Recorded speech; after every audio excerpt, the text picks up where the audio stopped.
حضرت عبداللہ بن حنظلہ راہب رضی اللہ تعالیٰ عنہ سے مرفوعاً مروی ہے کہ رسول اللہ صلی اللہ علیہ وآلہ وسلم نے فرمایا، سود کا ایک درہم جو آدمی کھاتا ہے اور اسے معلوم بھی ہو تو یہ اللہ کے نزدیک 36 مرتبہ زنا سے بدتر ہے۔ حضرت براء بن عازب رضی اللہ تعالیٰ عنہ سے مرفوعاً مروی ہے کہ رسول اللہ صلی اللہ علیہ وآلہ وسلم نے فرمایا، سود کے 72 درجے ہیں، اس کا سب سے کم ترین درجہ آدمی کا اپنی ماں سے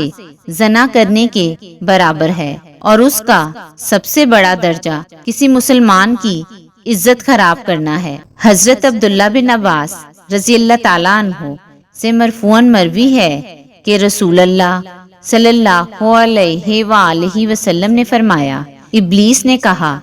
اے اللہ، تو نے اپنی ساری مخلوق کا رزق بیان کر دیا، میرا رزق کس چیز میں ہے؟ اللہ تعالیٰ نے فرمایا، اس میں جس میں میرا نام نہیں لیا گیا۔ حضرت انس رضی اللہ تعالیٰ عنہ کہتے ہیں کہ نبی صلی اللہ علیہ وآلہ وسلم کے دور میں 2 بھائی تھے، ان میں سے ایک نبی صلی اللہ علیہ وآلہ وسلم کے پاس آیا کرتا تھا، اور ایک روایت میں ہے